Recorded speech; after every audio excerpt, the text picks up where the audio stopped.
Buen día, profesor Arturo Orbegoso Galarza. Mi compañera Tatiana Lizarzaburu Sachún y yo, Diana Asunción Rosas, en este curso de Psicología Social de la Universidad Privada del Norte, vamos a exponer sobre la cultura carcelaria. Vamos a empezar con la privación. La privación es un proceso que se da en el momento en el que el recluso pisa un establecimiento penitenciario, porque de cierto modo entrega su individualidad y pasa a ser un número, perdiendo así mucho más que su libertad. La privación de su libertad y el confinamiento en esta institución puede desencadenar no solo sentimientos de indefensión, ansiedad, hostilidad y frustración, sino también facilitar la aparición de diferentes comportamientos violentos, irritabilidad e incluso el suicidio.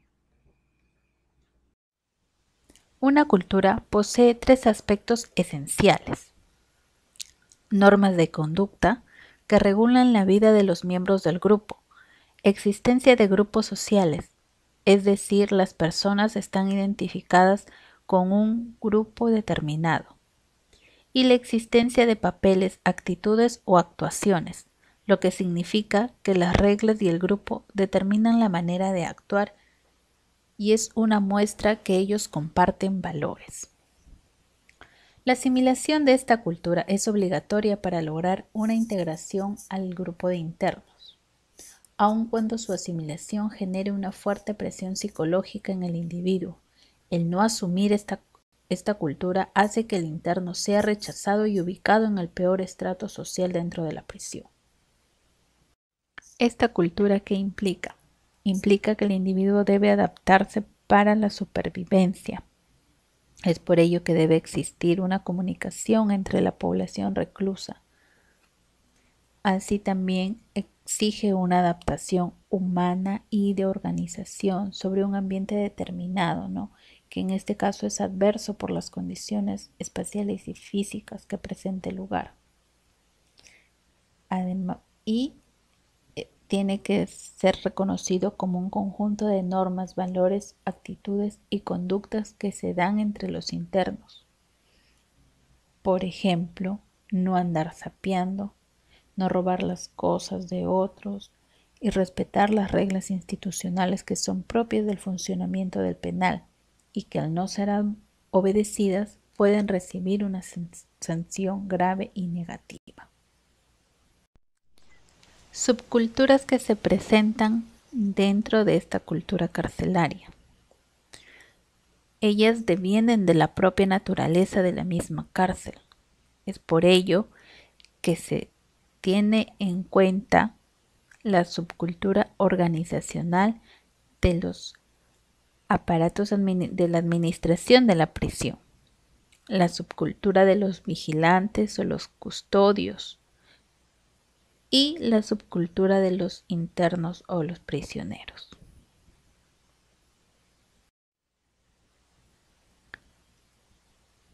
El código del preso, efectos de la subcultura del prisionero. Se entiende por código del preso a un conjunto de normas, valores y sistema de vida junto a las sanciones informales propias de la subcultura de los prisioneros, que regulan la vida y las relaciones sociales dentro de la prisión en 4 aspectos: entre internos y custodios, o entre internos y la administración de la prisión, o internos y las personas ajenas a la prisión. La estructura de esta cultura carcelaria se da por el poder en la prisión y está representada por una división entre los internos, perfectamente delimitada en su jerarquía, a base de dominio y poder sobre el resto de los reclusos. Dicha estructura está conformada de la siguiente manera: un líder o viejo, quien es la máxima autoridad informal entre los internos y cuya principal función es establecer el control de todos los internos vigilando que las normas sean cumplidas. Luego está un segundo al mando, que sirve como puente entre el resto de los internos y el viejo. Entre el segundo al mando y el líder existe un interno que se denomina parquero, cuya función es la de tramitar, conseguir y ocultar armas u otras cosas, drogas a veces, dentro del pabellón. Seguidamente están los reclusos, quienes en teoría interactúan en relación de igualdad entre ellos y de subordinación hacia el viejo. Es decir, aquí en este grupo se encuentran los internos que sirven como guardaespaldas, los llamados perros del viejo, ¿no? Del líder. Y por último, se encuentran en el nivel más bajo todo aquel individuo que no logra asimilar las normas de la prisión ni logra adecuarse a la estructura de poder mencionada.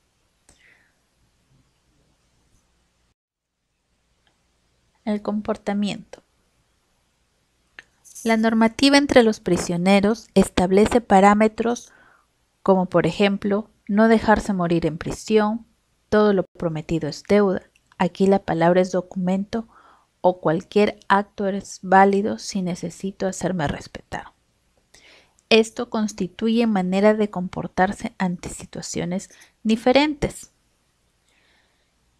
Mientras que el respeto a la comida, la visita, el estudio, la religión, entre otros, son factores que se configuran como símbolos de máxima veneración para los internos. Y si se ultraja ello, representa una conducta inmoral y sancionable, que va desde expulsión del pabellón, lesiones y hasta llegar a la muerte. Violencia intracarcelaria. Toma dos significados. La primera es propia de los internos. Significa que todo individuo en prisión debe asumir una actitud agresiva y violenta ante cualquier situación. Por ejemplo, el recién llegado debe demostrar fortaleza y disposición de repeler cualquier medio de ataque de otro interno, ¿no? Y la regla principal entre estos reclusos es ser siempre un tiburón valiente y no mostrarse ni tierno ni débil frente a los demás.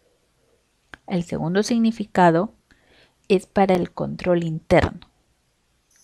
Es decir, es empleado por los líderes de los pabellones para controlar a la población reclusa en general.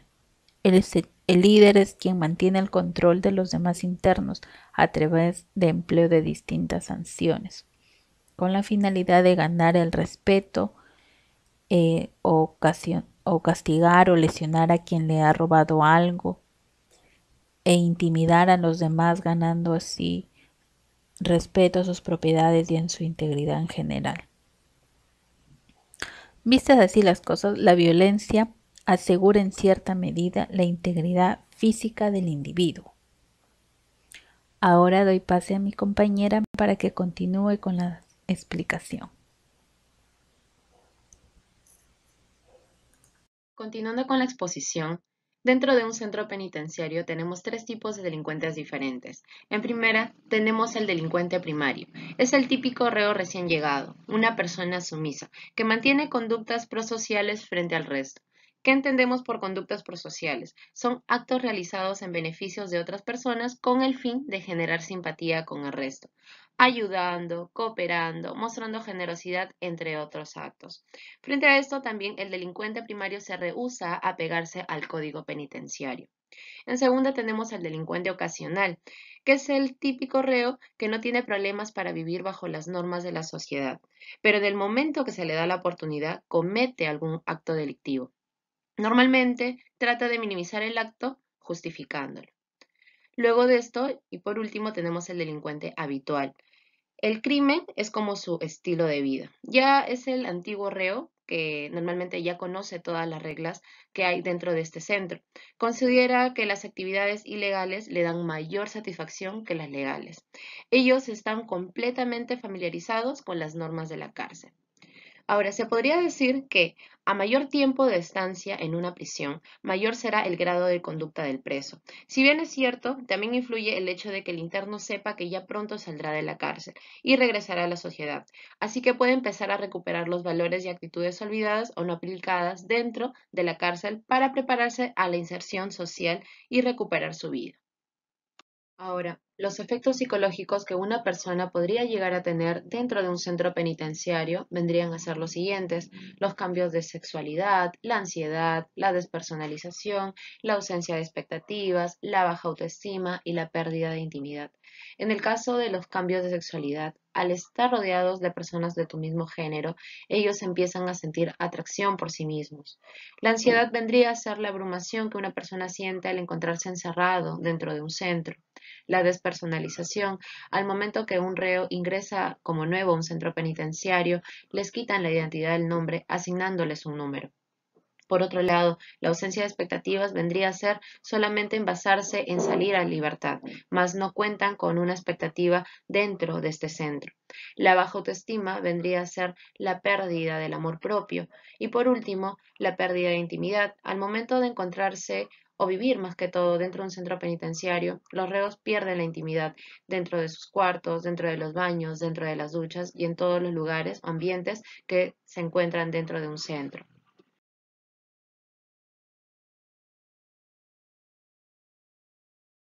Los trastornos de personalidad en reclusos como factor de distorsión del clima social de la prisión.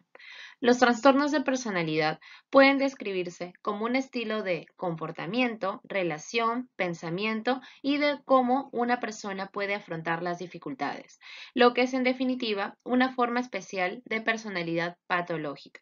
Suponen para los que la padecen una fuente de conflictos relacionados permanentemente. Dentro de los trastornos de personalidad presentamos las siguientes características centrales.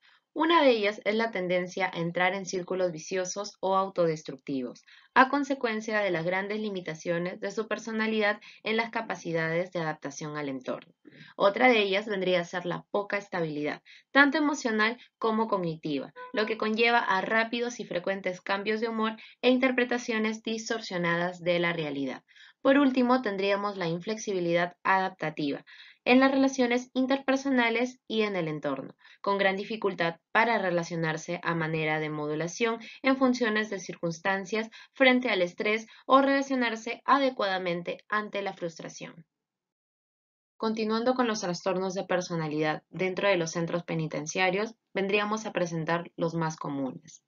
Haciendo una acotación, el hecho de estar encerrados y privados de su libertad trae consecuencias psicológicas importantes. Estas pueden desarrollar una cadena de distorsión afectiva, cognitiva y perspectiva. Todo esto provocada por la tensión emocional dentro del ambiente penitenciario. Además, se requiere una capacidad de adaptación y resiliencia para soportar el despojo de símbolos exteriores, familiares y propios.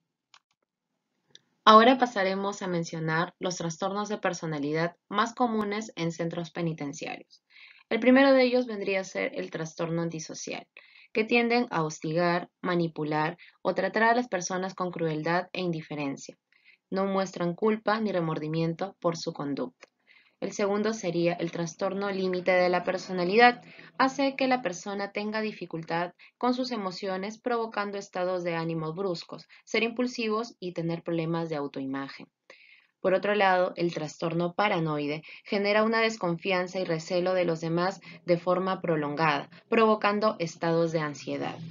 Ahora, el trastorno narcisista tiene el sentido desmesurado de su propia existencia, una necesidad profunda de atención excesiva, carencia de empatía hacia los demás y una admiración desmesurada por sí mismos. Por último, el trastorno de personalidad esquizoide. Las personas evitan las actividades sociales y la interacción con terceros, ya sean incluso sus familiares o amigos.